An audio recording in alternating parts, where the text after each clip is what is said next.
एक दिन दीपक स्कूल से अपने घर आता है और अपनी माँ से कहता है कि माँ, मेरा स्कूल में फर्स्ट नंबर आया है और मेरे इतने मार्क्स पूरे स्कूल में किसी को भी नहीं आए हैं। अब मैं किसी बड़े कॉलेज में जाकर पढ़ाई करना चाहता हूँ। यह सुनकर उसकी माँ कहती है, बेटा, हम गरीब हैं, मैं दिन भर फैक्ट्री में काम करती हूँ, मेरे पास इतने पैसे नहीं है कि मैं तुम्हें किसी बड़े कॉलेज में पढ़ा सकूं, क्योंकि उन कॉलेजों की फीस बहुत होती है। यह सुनकर दीपक कहता है, नहीं माँ, मैं बड़ा हो गया हूँ और मुझे अपने पैरों पर खड़ा होना है, इसलिए मुझे बड़े कॉलेज में जाना है। पर मैं भी अब तुम्हारे साथ फैक्ट्री में काम करूंगा और फैक्ट्री में काम कर कर पैसे जमा करूंगा और उसे पैसों से बड़े कॉलेज में एडमिशन लूंगा। यह सुनकर दीपक की माँ बहुत खुश हो जाती है, पर दीपक से कहती है, ठीक है, आज से ही तुम मेरे साथ फैक्ट्री में चलो और अच्छे से मन लगाकर काम करो और कॉलेज पढ़कर मेरा नाम रोशन करो। दीपक फैक्ट्री में जाता है और काम करने लगता है। ऐसे ऐसे में 1 महीना गुजर जाता है और पगार का दिन आ जाता है। पगार के दिन सभी लाइन लगाकर खड़े होते हैं, लेकिन फैक्ट्री का मालिक सभी को उनकी पगार से कम पैसे दे रहा था। जैसे कि एक आदमी के 15,000 रुपये हो रहे थे, लेकिन उसे फैक्ट्री के मालिक ने 10,000 रुपये ही दिए, और दूसरे आदमी के 20,000 रुपये हो रहे थे तो उसे फैक्ट्री के मालिक ने 10,000 रुपये ही दिया। आप पढ़ रहे हैं।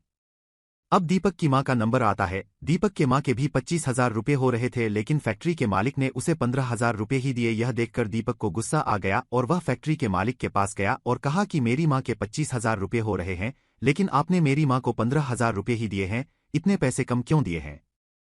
यह सुनकर फैक्ट्री का मालिक गुस्सा हो गया और कहा, कल के आए हुए लड़का मुझे सिर्फ आएगा कि मुझे किसको कितने रुपए देना चाहिए, और यह बोलकर वहां से चला गया। अब दीपक को बहुत गुस्सा आ रहा था। वह तमाम मजदूर के पास गया और उनसे कहा कि तुम्हारे मजदूरी के तो ज्यादा पैसे उड़ाए थे, लेकिन तुमने कम पैसे क्यों के लिए? यह सुनकर सभी मजदूर कहने लगे, बेटा, हम ज्यादा पढ़े लिखे नहीं हैं और हमें हिसाब किताब भी नहीं आता है, इसीलिए हम कम पैसे ले लेते हैं और फैक्ट्री का मालिक इसका फायदा उठाता है। यह बात चल ही रही थी कि फैक्ट्री का मालिक वहां जाता है और कहता है, दीपक, तो मेरे मजदूरों को भड़का रहे हो और यह मैं बर्दाश्त नहीं कर सकता, इसलिए मैं आज से ही तुम्हें और तुम्हारी माँ को इस फैक्ट्री से निकालता हूँ, जब मेरे फैक्ट्री में तुम्हारे लिए कोई काम नहीं है। दीपक यह सुनकर गुस्सा हो जाता है और कहता है, मैं तुम्हारे कंप्लेंट पुलिस स्टेशन में करूंगा। और यह कहीं पर दीपक और उसकी माँ वहां से चली जाती है और दीपक अपनी माँ को घर छोड़ता है और इसके मालिक की कंप्लेंट करने के लिए पुलिस स्टेशन जाता है। रास्ते में ही फैक्ट्री का मालिक अपनी कार से आता है और दीपक को कार से कुचल कर चला जाता है और दीपक वह मर जाता है।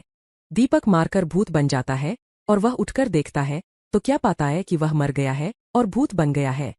फिर वह वापस अपने गांव में जाता है और एक सब्जी वाली वहां पड़ी होती है। सब्जी वाली सब्जी बेचती है। एक आदमी वहां सबसे लेने आता है और उसे सर जी के 400 रुपये देता है, लेकिन समझाइए करती है, मेरे सब्जेक्ट में 500 रुपये भी है। लेकिन वह आदमी कहता है कि तुम्हें हिसाब नहीं आता, तुम्हारे सब्जी के 400 हीरो होते हैं। दीपक को समझा जाता है कि इस सब्जी वाले के पास 500 रुपये हुए हैं, लेकिन इसे हिसाब नहीं आने की वजह से इसे 400 रुपये दिए गए हैं। दीपक और नजर दौड़ाकर देखता है तो एक भिखारी भीख मांगता है, जबकि उसके हाथ पर अच्छे होते हैं। यह देखकर दीपक को बहुत बुरा लगता है और उसके दिमाग में एक तरकीब आती है। अब दीपक बहुत सारे गरीबों को जमा करता है एक कमरे में। जैसे ही सारे लोग दीपक को भूत देखते हैं, वह डर जाते हैं और कहते हैं, भूत भूत। यह सुनकर दीपक कहता है, मैं बहुत जरूर हूं, लेकिन मैं तुम्हें कोई नुकसान नहीं पहुंच जाऊंगा। मैंने आज दिन भर देखा है, तुम्हारे अनपढ़ होने की वजह से सारे लोग तुम्हारा फायदा उठाते हैं और तुम्हें अपनी मेहनत से कम पैसे देते हैं, इसीलिए मैं तुम्हें आज से पढ़ना चाहता हूं और रोज रात को तुम्हें पढ़ाऊंगा ताकि तुम्हारे साथ कोई धोखा नहीं कर सके। यह सुनकर सारे लोग इस बात पर राजी हो जाती है कि रोज दीपक भूत उन्हें पढ़ाई और दीपक बहुत रोजाना होने पर आता है। ऐसा करते करते कई समय बीत जाता है। एक बार दीपक भूत रास्ते से जा रहा होता है कि उसे एक चमचमाती गाड़ी में सूट बूट में खड़ा हुआ एक आदमी दिखाई देता है। वह आदमी दीपक गुस्सा करता है, मुझे पहचाना, मैं वही भिखारी हूँ जिसे तुमने पढ़ाया था, और आज मैं पढ़ लिख कर बड़ा आदमी हो गया हो, पर मेरे पास एक बड़ा बंगला है और एक बड़ी गाड़ी है और बैंक बैलेंस है। यह सुनकर दीपक बहुत ही खुश हो जाता है। लेकिन वह आदमी दीपक भूत से कहता है, क्या तुम्हें पता है कि तुम्हें एक्सीडेंट में किसने मारा था? यह सुनकर दीपक भूत कहता है कि किसने मारा था? वो आदमी कहता है कि वह फैक्ट्री के मालिक ने तुम्हें मारा था। दीपक भूत कहते हैं कि क्या मुझे फैक्ट्री के मालिक ने मारा था? वह आदमी कहता है, हाँ, यह लो मेरे कार की चाबी और तुम भी इस कार से उस फैक्ट्री के मालिक को कुचल लो। दीपक भूत कार को ले जाते हैं और फैक्ट्री के मालिक को कार से कुचल देता है और अपना बदला पूरा करके वहां से चला जाता है।